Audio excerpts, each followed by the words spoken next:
Friends, welcome back. तो friends, ये बहुत ही प्यारा वीडियो होगा क्योंकि मैंने टाइटल पढ़ लिया है। टाइटल है पीएम मोदी को देखते ही हेमंता शर्मा पीछे हो गए, फिर मोदी के व्यवहार ने दिल जीत लिया। अरे वाह, मोदी जी करते ही कमाल की चीज़। अब देखना पड़ेगा कि इसमें क्या कमाल करते हैं। इनकी कई ऐसी चीज़ें जो आपको ना दिल को छूती हैं। जैसे एक था कि एक प्लेन से उतर रहे थे, कहीं गए हुए थे और प्लेन से उतर रहे थे, और जब उनको फ्लावर्स दिए तो वो फ्लावर्स जो थे फूल गिर गए। तो मोदी जी ने ये नहीं किया कि सिक्योरिटी वाला आया कोई आके उठा के दे, मोदी जी ने खुद झुक के उसको उठाया था। एक तो वो इंसिडेंट मुझे अभी तक याद है, और कई ऐसे हैं जिसमें आप जब देखोगे तो आप कहोगे यार दिस इज़ व्हाट हमारा कल्चर जो है, और सिंप्लिसिटी और सबका मान सम्मान यहीं से दिखता है। देखिए, अगर कोई लीडर है जो बहुत ही करोड़पति है तो उसका बिहेवियर टोटली डिफरेंट होगा। अक्कड़ जिसने जिंदगी में कभी गरीबी देखी ही नहीं। जैसे वो डायनेस्टी वाले सिस्टम में थे, वहां पे जो भी बच्चे थे उन्होंने कभी गरीबी नहीं देखी। उनकी तो अक्कड़ चाल देखिए, उनके चलते पास अगर उनको बोले कि जिंदगी में तुम्हें किसी चीज की तकलीफ हुई है तो बोलेंगे नहीं हुई। वैसे सोचते हैं हम कहीं के हीरो हैं। आप पैदा ही हुए इतने अमीर घराने में, आपको हर चीज बचपन से मिली है, आपको क्या पता कि डिफिकल्टी क्या चीज है, राइट। इसीलिए कहा तो ही जाता है कि बिलियनर्स मिलियनर्स जो हैं वो लीडर्स नहीं बनने चाहिए, क्योंकि ज़िंदगी में उन्होंने कोई तकलीफ देखी नहीं है। बनना चाहिए साधारण इंसान जिसने मेहनत की है, जिसको पता है प्रॉब्लम क्या है, वही जो भूख क्या है, रोटी कपड़ा मकान भी नहीं होता जिसके बाद उसको पता होता लाइफ क्या है, क्या भूख, उसका बिहेवियर टोटली डिफरेंट होता है। बीमार हो जाओ तो पैसे नहीं दवाई खरीद के खाने के लिए, बिल्कुल। छत बारिश हो जाए तो कोई जगह नहीं बैठने के लिए, चोर आए तुम्हारा घर, ये सब उनको क्या समझ में आएगा वो दर्द। वो तो वही है जो नीचे से उठ के ऊपर आता है, वो उसको समझ में आता है, और वो फिर उनके लिए काम भी करेगा। ये लोग तो क्या करेंगे, जो अमीरों से अमीर हैं वो सिर्फ अपनी और तिजोरी जो है वो भरने का काम करेंगे। जो नीचे से आया होगा वो कष्ट झेल कर वो अपनों के लिए कुछ करने की कोशिश करेगा कि मेरी जैसी लाइफ जो है वो उन गरीबों को ना देखे। और देखिए, इसमें सिर्फ फर्क यही होता है कि किस्मत पे है कि आपका जन्म कहाँ हो रहा है। वो तो है किस्मत, राइट। स्टार्टिंग में किस्मत है, किस्मत ही है। अगर अमीर के घर पैदा हो गया तो स्टार्टिंग में तुम्हें बूस्ट मिल गया, गरीब के घर पैदा हुए तो तुम्हें लाइफ टफ है। वही तो। और फिर बोलते हैं कि भाई गरीब है ये वो, इसलिए क्योंकि उसे एजुकेशन नहीं मिली, वो उसके चारों ओर ऐसा इन्वायरमेंट है कि वो नहीं ग्रो कर पा रहा। बिल्कुल।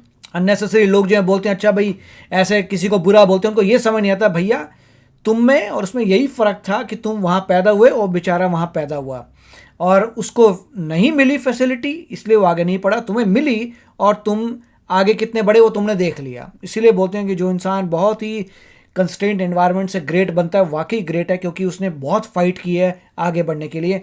अगर वो अच्छा इंसान है और चोरी चकारी से आगे नहीं बढ़ता तो बिल्कुल, क्योंकि आपको बड़े एग्जाम्पल दिखेंगे, भाई ये यहाँ पैदा हुआ अब ये बन गया, उसने बड़े कुकर्म किए हैं, उसकी बात नहीं करें, बात करें सच्चाई से जो आगे बढ़ा है। बिल्कुल। तो चलो वीडियो शुरू करते हैं और देखते हैं क्या है। वीडियो शुरू करने से पहले अगर आप चैनल पर नए हो और आपने अभी तक सब्सक्राइब नहीं किया है तो जल्दी से पहले सब्सक्राइब के बटन और बेल आइकन को क्लिक कर लो, ताकि आपको हमारे सारे न्यू वीडियोस के नोटिफिकेशन मिल जाएं जैसे हम अपलोड करें। अगर आपको वीडियो पसंद है प्लीज लाइक एंड शेयर। चलिए शुरू करते हैं। कल विज्ञान भवन में लचित बोरफुकन का 400वीं जन्मोत्सव मनाया गया, जिसमें प्रधानमंत्री Modi, Assam CM Hemant Biswa Sharma, retired CGI Ranjan Gogoi मौजूद थे। दरअसल प्रधानमंत्री मोदी लचित बोरफुकन के 400वें जन्मोत्सव समारोह के मुख्य अतिथि थे। समारोह में जब पीएम मोदी को दीप प्रज्वलन के लिए आमंत्रित किया गया तो उनकी उदारता और संस्कार वहां मौजूद कैमरे में कैद हो गए। हुआ कुछ यूं कि मोदी जब दीप प्रज्वलन के लिए आगे बढ़े तो वहां मौजूद तमाम अतिथि पीछे हटकर मोदी को आगे करने लगे, मगर मोदी ने हेमंत बिश्व शर्मा, रिटायर्ड सीजीआई रंजन गोगोई को साथ बुलाकर दीप प्रज्वलन किया। ये दृश्य हमें मोदी का स्लोगन सबका साथ सबका विकास वाली भावना को दर्शाते दिखाई दिया। विज्ञान भवन में हुआ कार्यक्रम मोदी और बीजेपी के संस्कार को भली भांति दर्शाता है। तो फ्रेंड्स, छोटा सा था पर वो ये है कि उन्होंने वो एक जो हुआ उसको जो है वीडियो में कैप्चर किया कि क्या किया। आप लोग कहीं देखते होंगे कि भाई कई आप जब बुलाते हैं वीआईपी को, वो लाइमलाइट में होने के लिए भैया सारी दियों को खुद ही जला देंगे, या मतलब कई बारी तो उनमें वो नॉर्मल एटिकेट्स भी नहीं होते कि क्या करना है। वो सोचते हैं कि भैया मैं वीआईपी आया हूँ, मुझे खास बुलाया है तो सब कुछ मैंने ही करना है। जबकि जो अचीवमेंट किए हैं, वो जो काम किए हैं, काम करने वाले तो दूसरे थे, आपको तो एज अ गेस्ट बुलाया हुआ है। तो मोदी जी ने अच्छा किया, देखा था सब लोग दूर ही थे, बहुत दूर थे, फिर मोदी जी ने उसी टाइम उनको इशारे से बुलाया। और इतनी रिस्पेक्ट, मैं तो वो देख रही थी कि सबको देखो कितना रिस्पेक्ट है उनका मोदी जी की तरफ, कि आप इतना जो है उस टाइप से नहीं देखोगे कि इतना आराम दूर खड़े हैं, उनको रिस्पेक्ट दे रहे हैं कि मोदी जी आप वही मतलब देखिए, मतलब आप दिखा रहे हैं उनका वो नेचर है। कई बार कहते हैं कि कोई किसी इंसान का सेकंड नेचर है, उनका फर्स्ट नेचर है। सेकंड नेचर होता है कि आप सोच समझ के कर रहे हैं, ये फर्स्ट नेचर है उनका, दैट्स हाउ ही इज। उन्होंने देखा, उन्होंने सोचा को कैलकुलेट नहीं किया, उन्होंने कहा मैं एक करूंगा और सारी मेरी टीम सब कुछ करेगी, क्योंकि ये टीम वर्क है। और नहीं तो क्या, उनको यही लगता है कि अच्छा मैं इतना करता हूँ और रिमेनिंग और लोग करेंगे जो खड़े हैं, आइए आइए। तो ये उनके नेचर की बात है और यही ग्रेट बात है कि उन्होंने, उनको आपको ऐसा नहीं लगा कि उन्होंने कुछ प्लान किया है, कुछ क्या, सीधा साधा आराम से आए, उन्होंने एक जलाया, उनको बोला आओ आओ आओ जलाओ, राइट। क्योंकि उनका नेचर यही था कि मैं एक जलाऊंगा, मेरी टीम पूरा करेगी, क्योंकि टीम वर्क है ये। तो वेरी नाइस और नज़र आ रहा है इन चीज़ों में। और इसीलिए मैंने कहा था कि जो इंसान बहुत फाइट करके आता है, वो उसको पता, उसका नेचर चेंज होता है कि अकेले मैं कुछ नहीं कर सकता, मगर सभी के सभी अगर साथ लगेंगे तभी कुछ होने वाला है। और वो हर चीज़ में मेरे ख्याल से उनका नेचर ही होगा कि अकेले मैं नहीं। इसीलिए हमें कई बार फुटेज नज़र आती है कि मोदी जी जा रहे हैं और वहाँ पे एक अलग से एक चेयर पड़ी है, मोदी जी जाते हैं, चेयर को उठा फेंकते हैं, सबको बोलते हैं आओ आओ सीढ़ी में बैठेंगे। एक बार ही नहीं, कितनी बार कई बार ऐसा हुआ है, 2-3 ऐसे वीडियो देखे हैं जहां पर भी उनको लगे ना कि उनको सेग्रीगेट कर दिया है कि बीच में बिठा दिए चेयर और लोग दूर में है, वो इमीडिएटली जो है बोलते हैं हटाओ हटाओ और सब वहां पे लेके आओ। या अगर दूर दूर उनको बिठाया हुआ है तो उनको कहते हैं आ जाओ, पास आ जाओ, पास आ जाओ। कई बार कैसे सब एक्साइटेड होके पास आते हैं, वो भी मुझे याद है। एक बार मोदी जी कहीं से निकल के जा रहे थे और जो मेरे ख्याल से कोई देखने आए थे कि बिल्डिंग कैसे बन रही है, जो भी भवन वगैरह जो भी बिल्डिंग कंस्ट्रक्शन हो रही है, तो वो देखते हुए जा रहे हैं, आराम से निकल रहे हैं।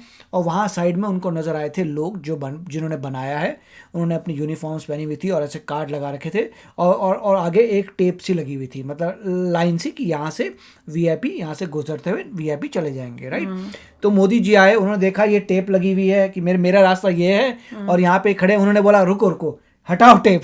उन्होंने टेप हटवाई, सब लोगों को बुलाओ आओ आओ, फिर बोला अच्छा बताओ तुम्हें क्या यहाँ पे अच्छा लग रहा है, ये वो।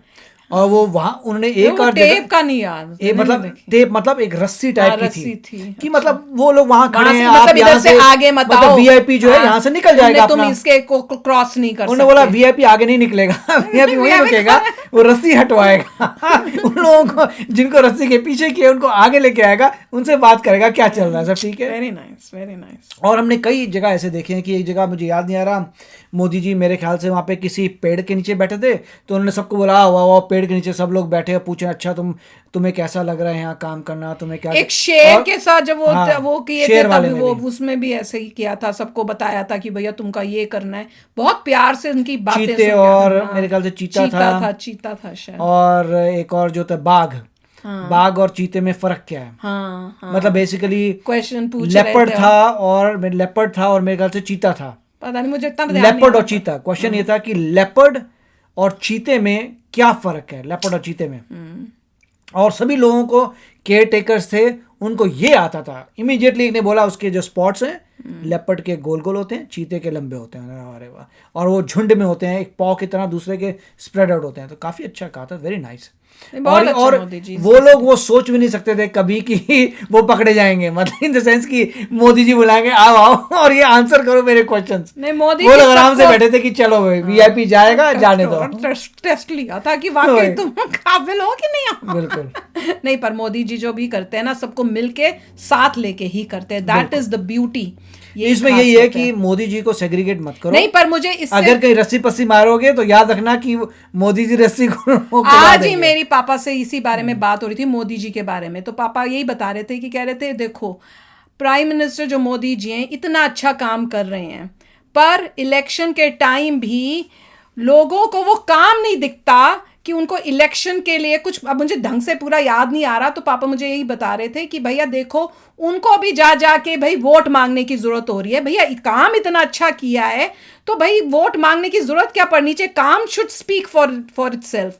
पर लाइफ और दुनिया ऐसी है कि काम नहीं, आपको वो सब करना पड़ेगा, चालपंथियां और वो सब जो कि ऑपोजिशंस कर रही है, नहीं तो वो ऑपोजिशन जीत जाएगी। तो ऐसा ही कुछ हमारी डिस्कशन हो रही थी। तो पापा की कई ऐसी चीज़ें जब पापा बोले तो मेरे को भी फिर मैंने कहा देखो ये दुनिया है कि रियलाइजेशन अच्छे इंसान की कौन है और उसको उसको मतलब ऊपर उठाना या उसके साथ देना भी लोगों को समझ नहीं आता है। पर एनीवे चलते हैं, मिलेंगे नेक्स्ट वीडियो में बहुत ही जल्द। Till then take care and bye bye. तो अगर आप मेरे इस चैनल पे नए हो तो जल्दी से सब्सक्राइब के बटन को हिट करो और बेल आइकन को क्लिक करो ताकि आपको मेरा जब नया वीडियो मैं लगाऊं आपको उसके बारे में जल्दी से पता चल जाए।